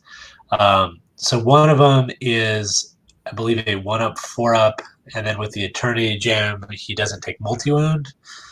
And the other one is a 1-up, 4-up who can raise wounds back in combat. So they are really, really hard to kill and to persistently put wounds on, and they both fly. Wow. So basically they're going to run around on their own and try to smash into stuff. And that's basically what the list does, because then he combines that with 6 Vampire Knights and 2 Dark Coaches. So it's basically 5 models that are going to do 90% of his work. I think Chris may not have gotten the memo about no flags. I think, again, that may be one of the downfalls of his list is he doesn't have a lot of scoring. So if somebody really wanted to just dedicate themselves to killing his scoring, at least they could get 3 points. Oh, right. Prevent him from getting 3 points. Yeah. Nothing else. Right? So then he can't 20 you. He can only 17 you. There you go. That's my strategy. but yeah, I think Chris very much went for a very aggressive list that he wants to try to pick up. Again, it's a singles tournament, it's Masters. He wants to hopefully get some matchups that are good and run over people. And he does counter the Portents and Doomblades and stuff out there because one guy has a 2-up fire ward and the other guy doesn't take multi wounds. Nice. All right. Yeah, and it's Chris pushing it. So yeah. Mm-hmm. The best part, and I hope I don't make Chris mad by revealing his secrets. He takes pentagram on one of his knights, and I watched one of his games where he charged some dogs into a unit to free up some other charges, and then pentagrammed the dogs to kill them, so he didn't give up combat res from the cheap direwolves in the fight. Oh, really? Like he sacrificed 4 dogs. Nice. Matt Reich. So this guy has, let's see. General. This is not the typical Barrow King build because he's not on a horse. Right. So he's 2-up armor though. 2-up armor, 2-up, 5-up, 4 wounds D5, and then he gets a MR and the unit gets +1 ranks. So I assume he's going in that big skelly unit. Yeah, because then you'll have a static res of 7. Okay. 3. Wait. Oh, because he gets 2 Legion standards. Mm-hmm. Yeah. And then let's see, 2 adepts plus the staff and the heirloom, so that's 6 spells there. Plus another one for the general. Interesting. His general's an adept. 3 adepts. Yeah. Oh, yep. He got another witchcraft one. And then commandment is the one that gives the unit. Is it weapon skill 5? Give me a second. It bumps their weapon skill. Okay. Defensive skill and offensive skill 6. 6. Okay. So again, I think probably just trying to turn that skeleton unit into a real, pain in the ass. You're hitting them on, 3 or hitting them on 4s. They're hitting you on 3s, maybe 2s, depending on how he uses the standard. And then let's see, he'll be Knight's Crown is the one where you can't wound him on better than a 4-up. It turns off your strength modifier. So he'll have MR3 on the unit, and he'll have Kingslayer on a halberd. So he's going to be what, strength 5, 6 base, and then more if he's fighting a character. So he's yeah, that's pretty ugly. He's good against characters, but he's also 750 points for a not very tough character. Yeah, because what's his arm? I mean, he's just a 4-up. Yeah, I mean, you do get the Lamia makes you -1 agility and -1 attack. Yeah. So he gets 4 attacks base, and then whatever the Kingslayer gives him. It's also distracting. So he's kind of tough. Yeah. Enemy models parts without harnessed in a duel with the vampire suffer -1 attack value as well. Right. Oh, the Lamia lady loses an attack. Okay. Yeah, that's what he's. Yeah. So he's only got 4 attacks, though. Yeah. Yeah, plus Kingslayer, though. So. Yeah. You're not going to go at that unit without a character, right? I mean, 7 Wild Riders in the flank. Yeah. So I mean, obviously, I think he's pouring everything into the skeleton unit to make them, high res, hard to wound, beefy against characters. I mean, that's the play. And then, so he's got the Barrow Guard unit with the Black Standard, which is going to probably give the skeletons +1 to hit. So now they're probably hitting you on 2s.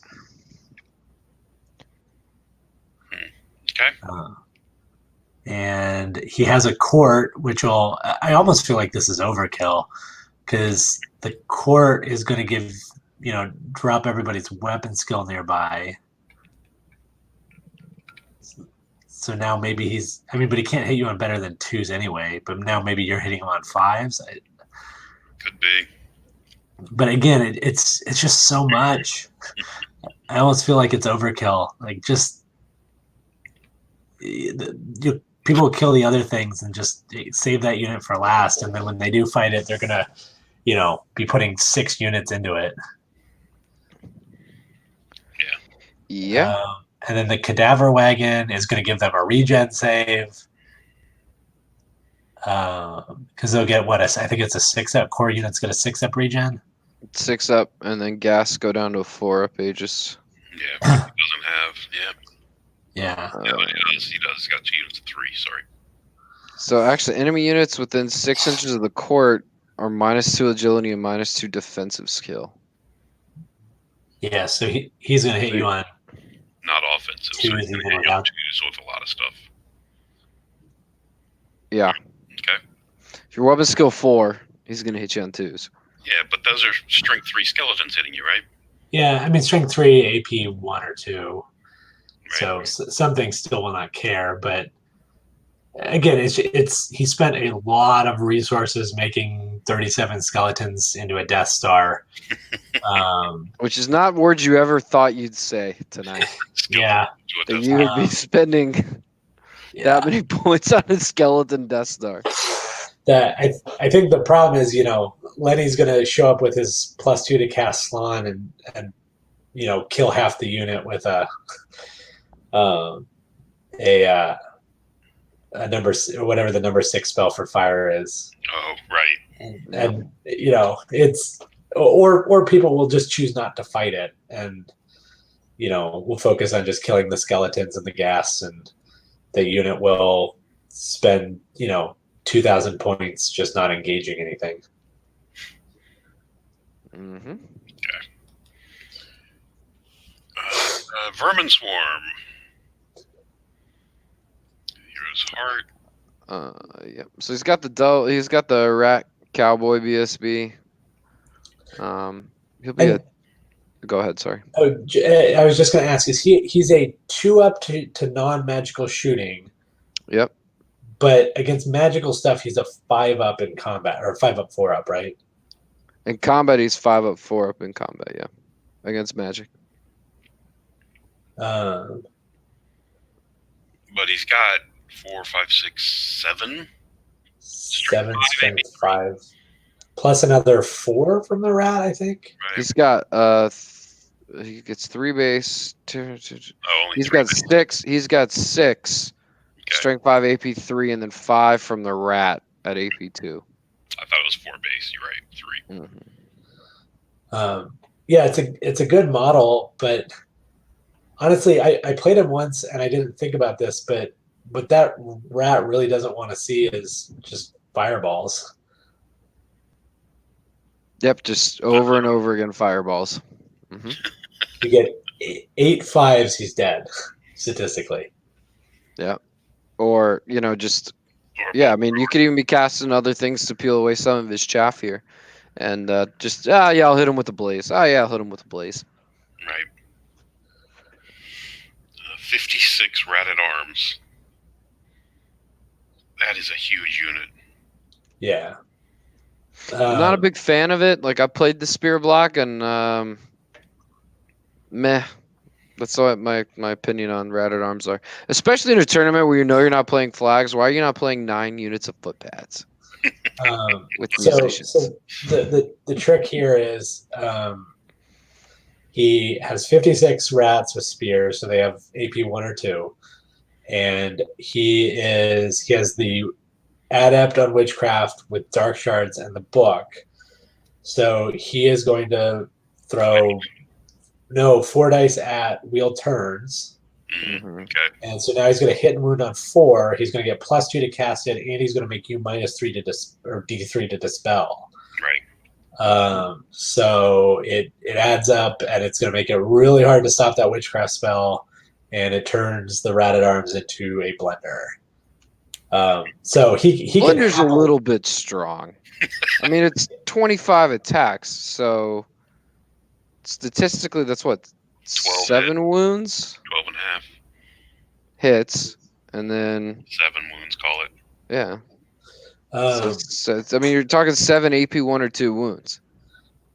he will happily go into that Matt Reich's vampire unit with that trick. Oh yeah. 'cause, now they're hitting each other on 4s and 4s, and Matt just spent a whole lot of Yes. resources to Right. yeah. It's a good point. Um, All right. But you see what I mean? Where it's like, it's Blender's a little strong for that. I think that's why I'm not a big fan.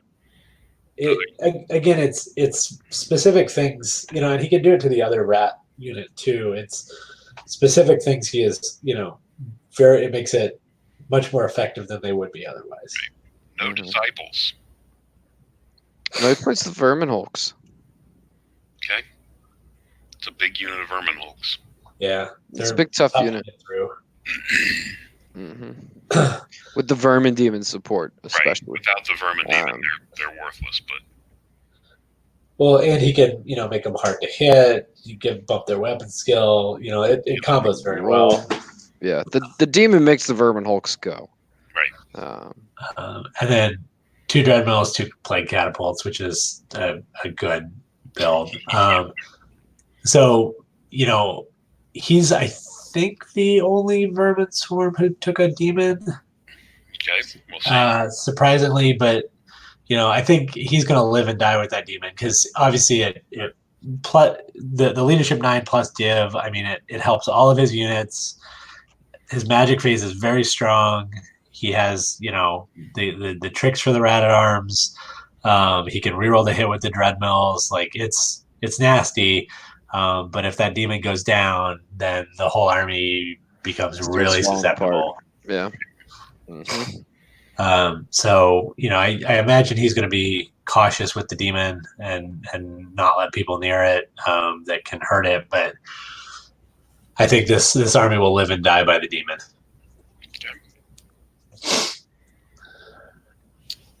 Trans Vermin Swarm. Doom Bell. A bell, huh? Okay. I like the bell, man. I really like Machinists. It's got the Lightning Rod, 39 rounded arms, 2 units of Plague Brotherhood, 2 Disciples, the Meat Grinder, 4 Jazales, double A-bomb, double Lightning Cannon. Ah, double Lightning Cannon instead of the other ones, the catapults. You save 200 points. Is that the deal? Yeah, I think the Doom Wheels are, 340 each? Yeah, so they're 680 over 480. Yeah, you save 200 points. Which is where you get those Jazales from, essentially. Yeah, it's a good list. It's pretty Jazales are tough without the demon though. What? The Jazales they take a model loss and they're panicking on what, 6s? Yeah. Yeah. But it's 155 points. Right. Okay. No. Then he has the Brotherhood, Lightning Rod. I mean, it's a solid. Those Machinists are really nice with the Plague Disciples because they just run around and breath weapon you, and then with Thaum he can drop your toughness. So he drops your toughness and he blasts you. Again, he has Scepter of Power on the Thaumaturgy. I like that a lot. The Second Awakening is very nice. Yeah, I mean, this is a good list, and he'll do some damage. Only 4 spells, though. Huh. Right. So he's probably going to take what? Hereditary, Hand, Trial, and then either pick up Smite or Comment. Okay. Low number. Yeah, if you're paying that, yeah. But I like the double A-bomb, double Disciple. It's got a lot of beef to it, that's for sure. And the A-bombs combo really well with the bell. Yeah, because you can drop their toughness and. Well, the bell is the -2 weapon skill. weapon skill. So Yeah, your A-bombs can hit weapon skill 4 stuff on 3s. Yep. 2s if they fail fear. Where does this chief go? Probably in the Vermin Guard with the Just hang out bell. in the back. Yeah. Yeah. Chilling with the bell. Yeah, the Vermin Guard are only there to carry Because the if lightning rod. he's in the bell unit, he has to be in the front rank, right? Yeah, the bell doesn't want to fight. So the bell and the Vermin Guard with the BSB hang behind the rats in the back. Probably the middle. Yeah. All right. And Keith's. I like this list a lot. I don't think Joe does, but I do.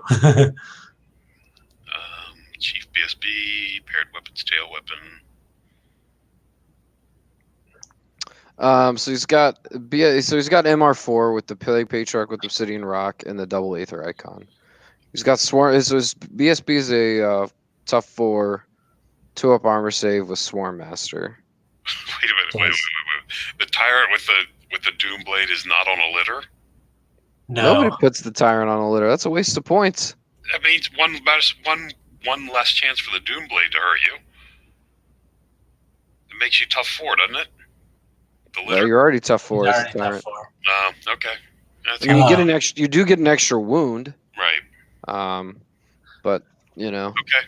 Yeah, so he kind of creates a Death Star too, because he puts all the stuff in that Rat at Arms unit. So he has, if he puts the meat grinder, the tyrant, and then either the chief or the patriarch in there, then his Thaumaster and one of the other characters gets pushed to the back if he wants it. He obviously has a Doom Blade that can, push at a speed. Yep. It's going to mess something up. It's probably going to die in 2 of the 6 games, but it's going to mess some stuff up.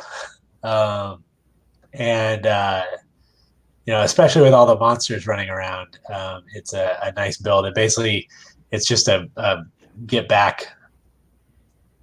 Right. Yeah, and then as Pablo said, he has the second tyrant, so his general is not the Doom Blade. Your general doesn't kill himself. Yeah. Yeah, and then the guy on the litter gets what, 4, 5, 6, 7 strength 5 AP3 attacks. Mm-hmm. He's a 2-up, 4-up. Yeah, so he's got, the tyrant can handle the bigger stuff. That Swarm Master chief puts out a lot of attacks that like elves and like Nashers and stuff don't want to go into. So the unit's pretty scary, and then he just has a bunch of shooting behind it. I'm seeing A-bombs again. Yeah, because they're 330. So cheap. They're only 330. Yeah, I think they went from 380, 370 to 330. They dropped almost 40 points. Okay. I'm just saying I hadn't seen them for a while, so. Yeah, well, that's why it's because they got a big drop in points, and now they're starting to be more cost effective. And the interesting thing is that's part of the reason I think you're not seeing the demons as much, because you can't take the double A-bomb with the demons, because you go over your one of the unit caps. So it is getting us some more varied lists, but those A-bombs are nasty. All right. So there's Keith's list. That's a nice list. It's solid. I think it does well in the meta too. Right. So another Vermin Swarm. Thaumaturgy, Second Awakening. There's the Secrets of the Doom Blade with a potion of swiftness, and again, it's not on his general. Yeah, No, and then I think another Vermin Guard. Yeah, his general's less fighty. And then his BSB is what? MR2 with Swarm Master. The same build, yeah. Yeah. Which is, a solid build for 250 points. I feel like all 4 of these lists have taken like different, there are like 6 parts to potential vermin lists, and it's just combining them in different combinations. Right. He does have the Grenadiers in his list. Yeah, and he has the 2 ratchet machinists, just like Durin did. He has 1 lightning cannon, 1 catapult, and then yeah. So his list is probably most similar to Durin's, but he doesn't have the A bombs to help him out. He's got the disciples instead, and he has 1 cannon, 1 catapult, 10 Jezzails, and 16 grenadiers. Yeah, he has more Jezzails. I think Durin had 2 units of disciples. Yeah. Big ones. Yeah, he just had A bombs instead. Where Jeremy has the grenadiers and more Jezzails. Mm-hmm. All right. It's pretty close. I think all the Vermin Swarm will be very solid. Which brings us to Warriors of Dark Gods with Alex. Yeah. Alex has to be, I think, up there in the favorites. This is a good list. So it's a Herald who will run around and, pick whatever combo is best. He has a flying Doomblade, or a flying Chosen Lord with the Portent. So he's a 1-up rerollable, and he has a Portent. Which, again, is, I think, part of the reason you are seeing a lot of Fire Wards included. Because Alex has been running this list for a couple months now, and people have caught on. He has an alchemy caster, so he's going to have probably 4 to 5 spells. Because I think he'll usually get 3 from the Herald and 2 from the Adept. The Lord will go in this greed unit that puts out some pretty solid combat punch, and then the Knight score, Feldrak score, the Elder is solid, and he has a gateway. So it's honestly a relatively balanced list, but a lot of it's going to be driven by the Exalted and that Chosen Lord.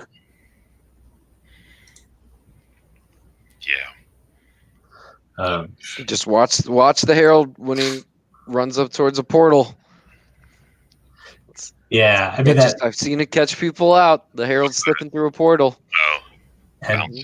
And well, the Herald can take a lot of spells that are very powerful but very short ranged, and all he needs is slide through the portal, end up in your flank, and then just here he comes.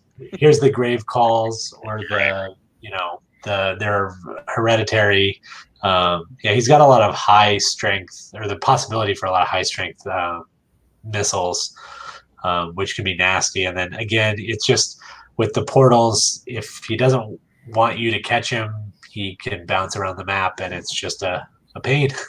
He is down to 1 Hellmaul, though. He's down to 1. He only has 3 scoring too, so. Yeah, it seems like kind of a light list when you look at it. You're like, oh, there isn't that much, but it's the Chosen Lord and the Exalted are both going to be really hard to deal with. Mm-hmm. All right. Warriors of Dark Gods 2. I have not looked at this one yet. It's a Doom Lord. Sorcerer, Chosen Lord. He doesn't have a port. Alex might have been the only one to take a Portent. I think Ben and Jeremy G both had been playing with them, but Ben took Dark Elves and Jeremy G took a little bit of a different warrior list. So I think there's only 1 portal here. Okay. But yeah, he has this guy. This is the guy who's gonna make you punch yourself to death on his own spike shield. And the word stone is reroll the first. I got it. Hold on 1 second. I think it's like the old First attack misses, I think. Yeah, like blocks the first hit. Yeah. Yeah. Old charm shield. Yep. And then I like the Immortal Gauntlets. I'm a little sad. I like the Immortal Gauntlets a lot combined with the Shield Breaker. But obviously, I mean, he's going to be strength 6, I think. So he'll still present a pretty nasty combo, because he'll pick whatever goes through your armor or your ward. The sorcerer, another alchemy master, which is terrible for those trees. Um, and then, so he's kind of fighty. I don't know. I'm never really sold. It is a good question. He's got written down that supernatural dexterity went on the hand weapon. If that's the case, why did you buy the halberd? Yeah, I think it's supposed to be on that halberd. I wonder if that's a mistake. Well, because he's got a spike. He paid for the spike shield there too. Which you couldn't use with the halberd, maybe? No, you can use you can use a spike shield while using a halberd. Oh, okay. So I'm sure that supernatural dexterity is supposed to be on the halberd. That's just a typo. Yeah, I don't know why it would be on the hand weapon. So And why would the hand weapon even be printed there? I don't know. Okay. I guess the Masters people can clarify, but I don't know why he would put it on the hand weapon. Right. It might be one of those that like auto prints if you're using like. And you didn't forgot to assign the supernatural dexterity, so it is assumed. Yeah. Okay. So I don't know if I'm sold on. Several people have done this and made like these super fighty sorcerers. Right. I don't know if I'm sold on them. I mean, because you end up paying a lot of points, for the dais, for gladiator spirit. You're paying for the armor, the paired weapon, the hero. I mean, it makes the guy solid output. I mean, he gets what 3, 4 strength 5 attacks. Alex had the fighty sorcerer on a dark chariot in the last. Yeah, I don't know if I love it. I think Jeff has one similar. Mm-hmm. I mean, I guess if he's going to be in the front line of units that want to fight, it's a viable solution. I don't know. I might use the points differently, but I don't play warriors, so. Here was the answer to the why is the supernatural dexterity on the hand weapon? Apparently, it was a mistake. It's on the halberd. Right. That's what told me you were saying. Yeah. All right. So he has another lord who has Shieldbreaker, and then let's see, Sloth Warriors T5, and they're flaming or can be flaming, so combos well with the alchemy, and then Battle Shrine, a couple chariots. It's a little bit of everything. Only 3 scoring. It's kind of slow, isn't it? Because it's Warriors Chosen and what's the third? Warriors The Forsworn. Forsworn. Yeah, and I mean 1, 2, 3 scoring units. They're all kind of small. Like the only 12 warriors. Like I know they're T5, but still only 12 wounds. Still, yeah. The Forsworn, that's only 8 attacks. I mean, obviously the Doom Lord's going to carry that unit. Almost all of it is very slow. Move 5. If 4 Forsworn doesn't even seem like a lot, just that's not a lot of wounds there. So. And then the Forsaken one seems like he's going to end up way in front of the rest of the army. Yeah. Yes. So I mean, it's a couple characters that are pretty nasty, and then they're in tough units. Yeah, that's a good point. No lookout, sir, either if the Doom Lord's in with the Forsworn. Yeah, and there definitely are some cannons rocking around here. There's a lot of Warp Lightning cannons running around. So yeah. Although now I hadn't looked through the warrior list real closely. That's I think the 3rd warrior list, and we only have 1 portent, and everybody built their armies to counter the portent. So the warrior players may have gotten one over on us. All right, number 4. He's got a Hellmaw. Oh, there's a portent. That's our second portent. Second portent, second Hellmaw. Yep. Double Feldrak Elders. What's their base strength? 6? I think so. Yeah. Again, another trend with the Warriors is I'm only seeing 3 scoring units. Yeah, which is weird because it's an army that can get scoring really easily. Yeah, and an outside of core too. So I don't and know. the Portent Lord is a little interesting because he took the Immortal Gauntlets and the Dragonfire over taking like a rerollable armor. So he's only a one. I mean, he's a 1-up, but that's it. He's ready to kill other Portent Lords. Yeah. Now, let's see. Veilwalker, occultism, paired weapons. He's occultism. Yeah. Just about to ask what his lore was. And then we got another alchemy adept, which for warriors is nice because you get reroll the hit or reroll the wound, you get the armor, or if they have a lot of, if it's KOE, you get the quicksilvers. Mm-hmm. So yeah, a lot of alchemy in this one. Let's see. So here we start a trend. We got 2 Feldrak Elders. And Jeff is going to, kind of start ramping up the theme. So Jeff, I think, again, changed up his build last minute. He had been running a Portent for a long time, and now he's going no Helmo. Wow. Shieldbreaker. Yeah, I kind of would have liked to see the gauntlets on the Shieldbreaker guy. Jeff has a lot of magic. So he has 2 masters. Jeff has a lot of magic. He has. I'm sorry, I was asking what was Gauntlets doing? Oh, Gauntlets gives him divine or flaming. So Shieldbreaker, you go through their armor, and then the Gauntlets, you go through their ward. So yeah, he has 10 spells, I think. Yes. Really? With the Dark Prelate, the Evo, and the Master Occultism. Yeah, he's paying like 1,100 points for magic. But he's going to get some nasty I mean, he has double shots at the Evo spells. He's going to get, the Blasty Occultism spells. And then he also has the very fighty guy on the Chariot. Mm-hmm. Let's see.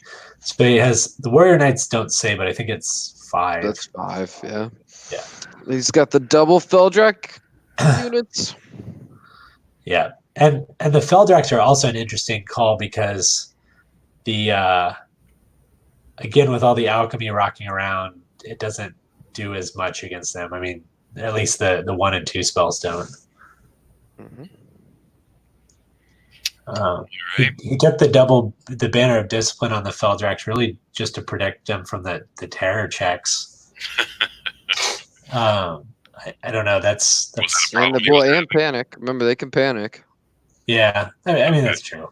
They can only panic from each other, though, right? They can panic from warriors. Don't they have the rule that they ignore all panics except caused by other Feldraks? Let's find out, shall we? That's a good question. Yeah, the unburnt rule, I think, is what it's called. Unburnt. Where'd it go? The Tiamat without unburnt as insignificant. Okay. Yeah, and I think he tends to run the Feldraks away from each other. I don't know. I think that might be 110 points or 100 points you could. But Discipline Banner's 30 or 35. They're 30. 30. So that's 100 points you could have done something else with, I think. I don't know that. I mean, I guess if you take a terror check, you're on an 8 or a 9 with no reroll. So that can be scary, but I don't know. For me, that'd be a risk I live with and find something else to do with the money. Okay. They're base 9. They're base 9s. Yeah. Okay. I mean, you could take some panics from shooting too, or magic. So. Yeah. I don't hate it, but. Right. All right. Here we go. Another Warriors.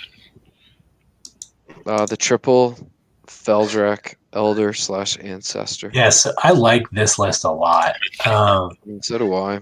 And this is one, again, Jeremy was running a Portent for a long time and put up a little bit of a smoke screen telling everyone he was going to take vampires, and then kind of last minute subbed this one in, and you know.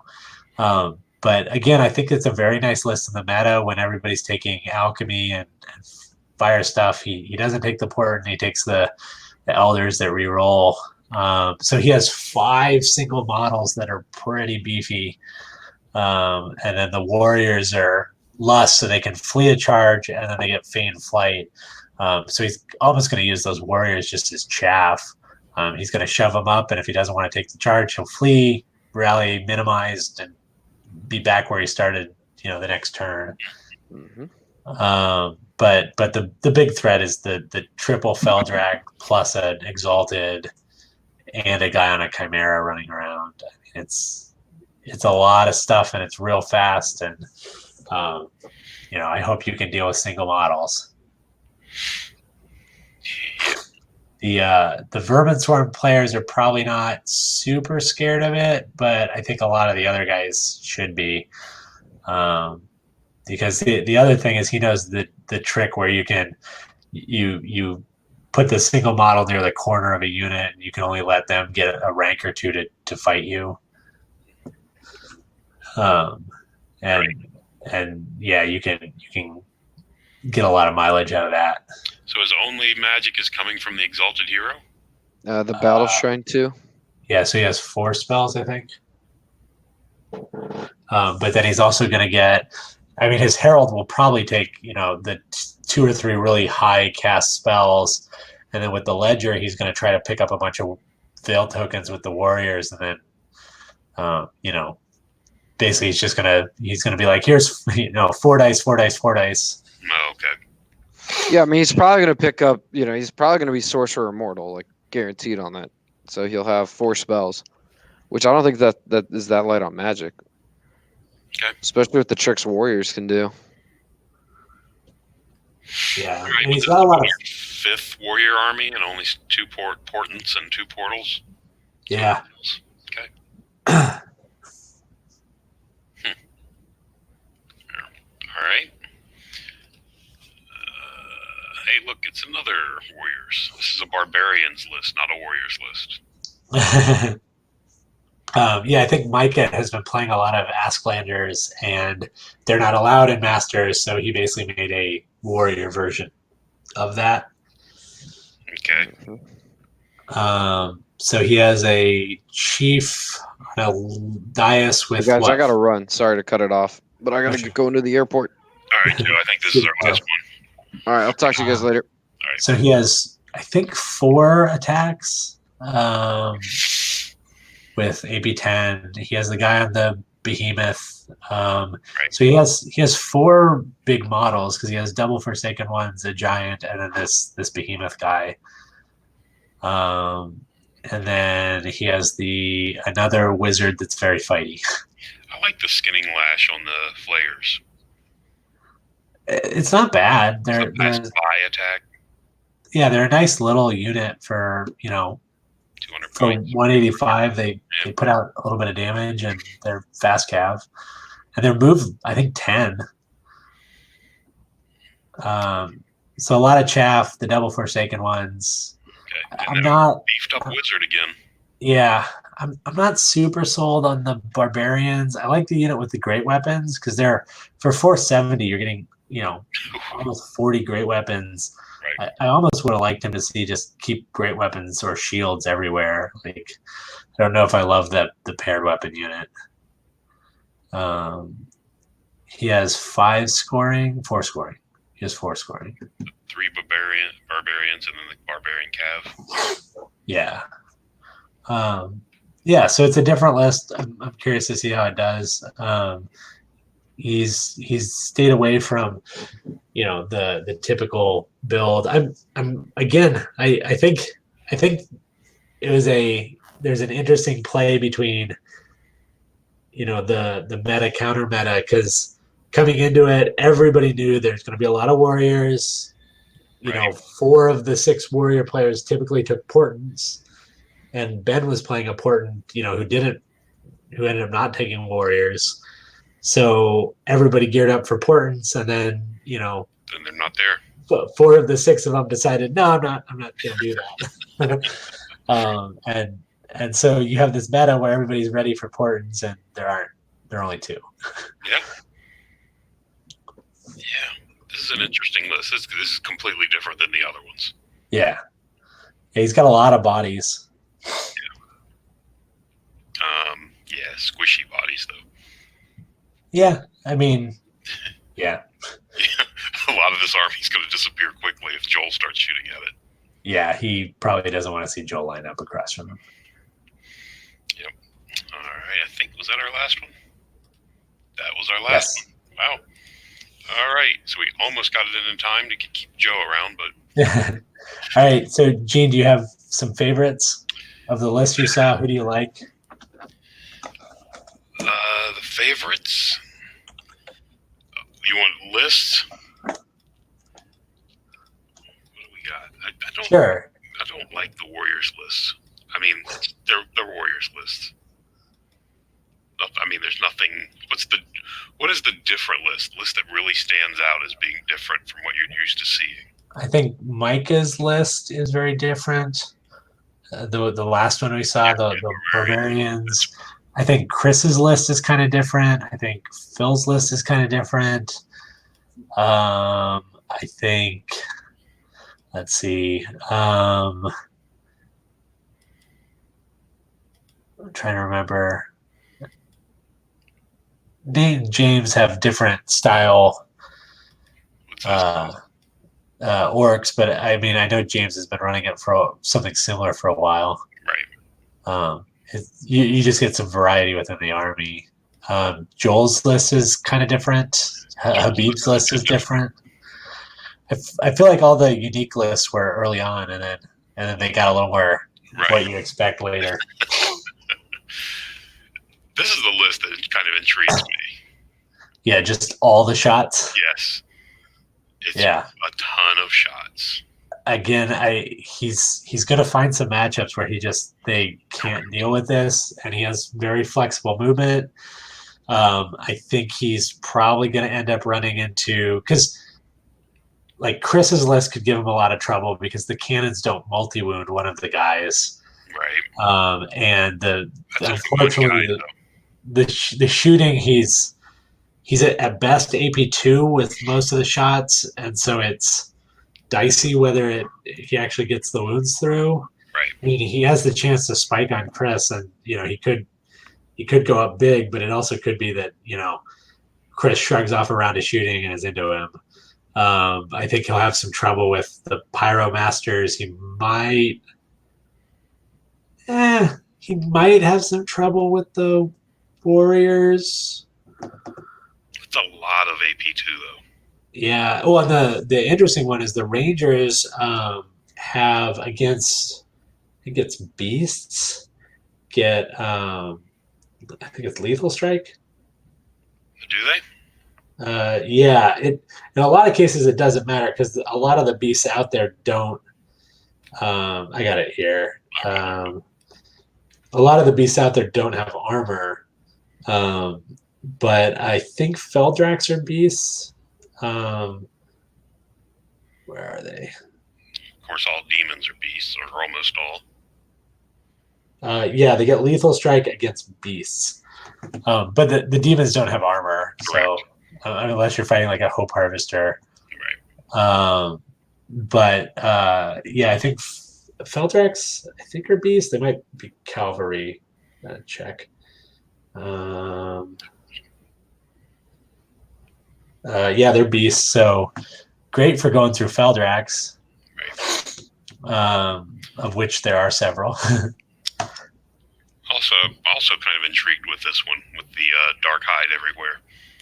Yeah, the good and bad thing, if you win the roll to go first, it's fantastic because he's 4 models and you're done and go first. Yeah, then you can deploy the rest of your army after and go first. But if you lose the roll to go first, it's not that Not that advantageous. Right. The other thing someone pointed out is if you drop everything to go first, he has 4 drops.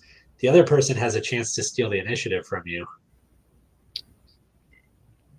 Because.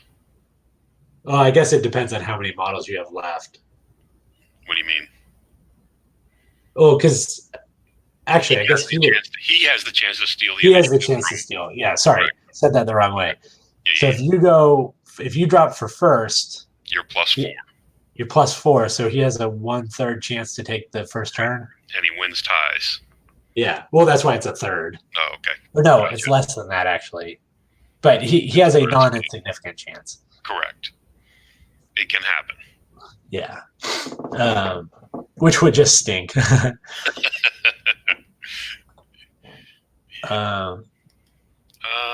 That's interesting though. Has Mike been playing? I have not seen him play this list. Okay. But I don't know of him playing demons. That's why I'm asking. He played demons for ETC last year. Did he? Okay. But it was not similar to this list. Mike has list ADD. He plays a new list every week. So he may have played games with this. I haven't seen any, but he lives about 10 hours away from me. So, yeah, I think there's some interesting builds. I still think if I was going to pick, 3 or 4 lists that I think will be near the top, I mean, I still think it's Bergie, Chris, Alex, and then I think Alex, Bergie, you should be up there fairly high. It's a lot of really. I mean, it's the Masters tournament. It's dumb to say, but there's a ton of good players in this thing. My problem is I tried to put one over on the meta by taking Saurians, and unfortunately, it's a list I've not played very much. So we'll see how much that. Yeah, a couple of people told me just take ogres. You know how to play it, and I'm trying to be too smart for everybody, and we'll see if that comes back to bite me. But yeah, I mean, I think they're legitimately 10 or 11 people. I wouldn't be surprised if they end up near the top, but obviously, again, Chris and Bergie have done it before, so they've got to be up there. And then I think last year. It was Hugo jumped Chris because he had a list penalty, but this year Chris has his list in on time. That's amazing. I know. That's the first tournament I've ever seen Chris get a list in on time. I know. Chris he's so used to playing with those list penalties, he won't know what to do when he gets all his points. Exactly. I'm sure he'll fall apart in that one because of this. Yeah. Have you seen James play this list? I think he has videos. He has videos up on YouTube of him playing. Been using the trolls much? I think he has since ETC. Okay. Just curious because I'm interested to see how they did. The trolls went down quite a bit in the last update. Yeah, there are definitely videos on YouTube if you would like to see him play that list. Okay. Yeah, I think Brandon could do well. I think Lenny's list is solid. If he runs into the right. Joel's going to put a hurting on Brandon as well. I mean, but Brandon has enough stuff that he can get on Joel real quick. The Tusker Cav is tough. Stuff, and the hunters will have to go into units just to tie them up to stop them from shooting. Yeah, I mean, this sort of list does, it's a list where you push 10 things forward and you say, okay, kill 1 or 2, and then I'm charging stuff. Yep. No, I agree. But again, Joel going first is infantry, changes it a lot. And if Brandon takes some long charges and fails them, Joel could just end him. Right. And which is Brandon is prone to do. Yeah, even like I said, I'm looking at a lot of these lists that aren't going to be happy about that shooting. Yeah, I think Joel has a good shot. And again, part of it just comes down to if you get the right run of people. Right. If Joel finds 3 or 4 people that he can shoot, or he has good rolls early, But by the same token, if he has one or two bad rounds of shooting or a couple bad panic checks, like it's over. I think the Vermin Swarm will do really well. I like Keith's list a lot. I like Jern's list a lot. Yeah. Pronunciation. Somebody put this out here. What did we do? I can't find it now. Apparently we're pronouncing his name wrong. What's that? Apparently we're pronouncing his name wrong. It's not a. Where did it go? All right. I'm not going to be able to find it. So he put the correct pronunciation of his name somewhere in the chat, and I missed it. Oh, well, I apologize. Yeah, well. There it is. Urand. Urand. Okay. I've been pronouncing it wrong for a while. I apologize, Urand. But of course, he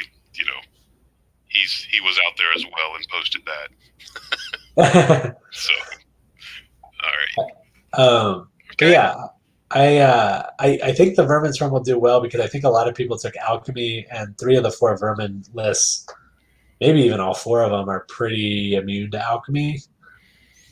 Correct. Yeah. They don't care about Alchemy. Yeah, I think they may be the sneaky list.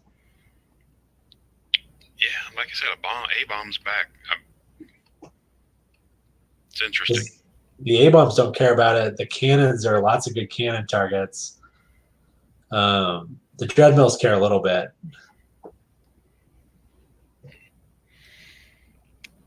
Definitely need Tolmir to come through for the KOE. To represent you guys? Yes. Somebody's got to do it. I think he's real happy with his list. Yeah, it's the hard part for him is there's a lot of alchemy sitting out there. While his characters are immune to it, his knights are not. His knights are not, and they just die in droves. Yeah, the Green Knight I don't think is immune to it, so he's getting 5 up boards, and that's it. Yeah. That one unit that's good against the Plague Brotherhood, or at least, not the Disciples, with the Banner of the Last Charge. Uh-huh. I mean, that's going to get catapulted, and he's going to lose half those models. Yeah. Even get there. Yeah, it's interesting. It's interesting. I really think a lot of it. It's matchups, right? Yeah. What 1 or 2 bad matchups, or Chris plays Alex early on, and one of them's going to knock the other one off. Right. Or Joel gets a run where he keeps hitting things that can't shoot him back. Yep. It'll be an interesting time. It's a lot of fun. This tournament has been by far one of the most, I feel like, secretive. Like, there's been a lot of smoke and mirrors. Okay.